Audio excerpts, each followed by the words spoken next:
শ্ৰদ্ধা ৰাইজ, আজি দিনটোত মই ডিব্ৰুগড় জিলাৰ ৰাইজক অভিনন্দন জনাম যে এনে সুন্দৰ আঁচনি এটা আজি আমি খোৱাং সমষ্টিৰ এই সুন্দৰ খামতি ঘাটত আৰম্ভ কৰিবলৈ সক্ষম হৈছো। খামতি ঘাটত কিটচেন হ'ব, কিন্তু খোৱা বস্তু মিড ডে মিল ডিব্ৰুগড় জিলাৰ প্ৰতিখন প্ৰাথমিক আৰু মধ্য ইংৰাজী বিদ্যালয়লৈ যাব। মই ৰাইজৰ সহযোগিতা কামনা কৰিছো।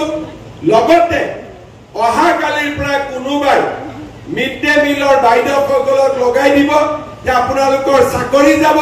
মই এতিয়াই কৈ দিছো, কাৰো চাকৰি নাযায়, বৰঞ্চ দুই এদিনতে তেওঁলোকৰ দৰমহা বঢ়াৰহে ভাল খবৰ তেওঁলোকে শুনিবলৈ পাব। গতিকে প্ৰচাৰ কৰা ইলেকশ্যন যিমানে ওচৰ চাপি আহিছে, ভুৱা প্ৰচাৰ কৰা এচাম মানুহৰ সংখ্যাও বাঢ়িছে। ইয়াতে যিহেতু আমাৰ গাঁও পঞ্চায়ত বুথ কমিটি সকলোৰে ৰাইজ উপস্থিত আছে, সকলোৱে যাতে সকলো কথা ৰাইজক সুন্দৰভাৱে প্ৰকাশ আৰু প্ৰচাৰ কৰিব পাৰে, তাৰ বাবে এই গোটেই আঁচনিটোৰ বিষয়ে মই অলপ সময় লৈ ৰাইজক বুজাই দিবলৈ চেষ্টা কৰিছো।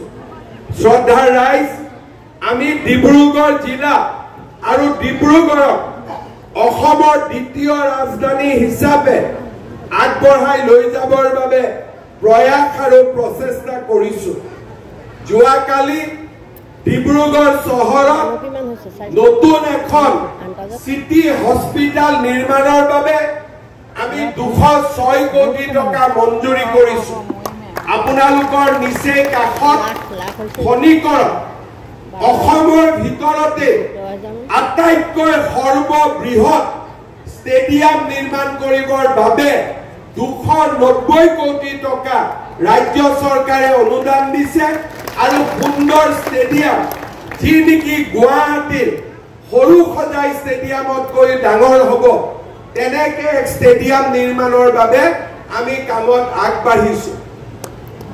মুখ্যমন্ত্ৰী সোণোৱাল ডাঙৰীয়া থকা অৱস্থাত, বিমল বৰা ডাঙৰীয়াৰ প্ৰচেষ্টাত ইয়াত ট্ৰান্স অৰুণাচল হাইৱে হৈছিলে।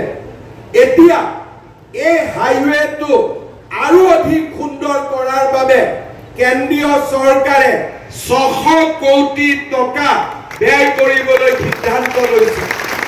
শ্ৰদ্ধাৰ ৰাইজ, ডিব্ৰুগড়ক লৈ প্ৰতিটো সমষ্টিতে নাহৰকটীয়াত, নামৰূপত সাৰ কাৰখানা বন্ধ হৈছিল। আজি আমি ডিচেম্বৰ নৱেম্বৰ মাহত নতুন সাৰ কাৰখানা নিৰ্মাণৰ কামো আৰম্ভ কৰিম আৰু পুৰণা সাৰ কাৰখানাও আমি জীয়াই ৰাখিম। আজি এই ধৰণৰ মহতো মহিয়ান ব্যৱস্থা ডিব্ৰুগড়ৰ বিকাশৰ বাবে আজি ৰাজ্য চৰকাৰে গ্ৰহণ কৰিছে আৰু অনাগত দিনত এনে বহু আঁচনি আপোনালোকে লাভ কৰিবলৈ সক্ষম হ'ব। আমাৰ ইয়াতে আজি বুথৰ সভাপতিসকল উপস্থিত আছে, পঞ্চায়তৰ বিজয়ী বিজিত প্ৰাৰ্থীসকল উপস্থিত আছে। মই 4টা চৰকাৰী আঁচনিৰ ওপৰত আপোনালোকৰ সহযোগিতা কামনা কৰিম। আপোনালোকে জানে যে অৰুণোদয় 3 আঁচনিৰ ডিজিটাইজেশ্যনৰ প্ৰক্ৰিয়া সম্পূৰ্ণ হৈছে, কিন্তু প্ৰত্যেকটো সমষ্টিতে অৰুণোদয় 2 পাই থকা কিছু জেনুইন লোক 3 আঁচনিৰ পৰা বাদ পৰিছে। দ্বিতীয়তে, আমাৰ হাতত প্ৰত্যেকটো সমষ্টিতে কিছু দিব পৰা হিতাধিকাৰীৰ সংখ্যা ৰৈ গৈছে। আমি যাতে নতুন অৰুণোদয় অতি সোনকালে আৰম্ভ কৰিব পাৰো, মই ডিব্ৰুগড়ৰ বিধায়কসকল আৰু আমাৰ কাৰ্যকৰ্তাসকলৰ সহযোগিতা বিচাৰিছো, যাতে 30 জুনৰ ভিতৰত আমি অৰুণোদয় প্ৰক্ৰিয়া সম্পূৰ্ণ কৰিব পাৰো।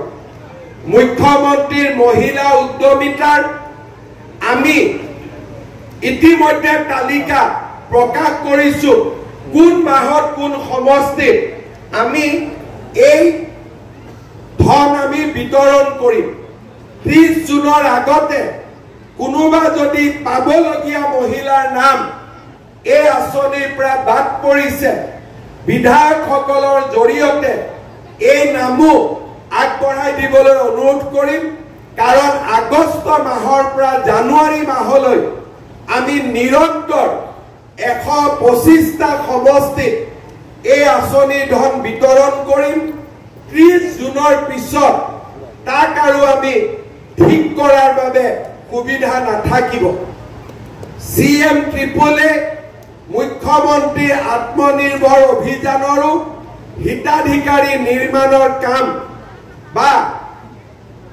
যোগ্য যুৱকৰ নাম 30 জুনৰ ভিতৰত শেষ কৰিবৰ বাবে মই আমাৰ বিধায়ক আৰু পঞ্চায়ত বা আমাৰ কাৰ্যকৰ্তাসকলক অনুৰোধ কৰিম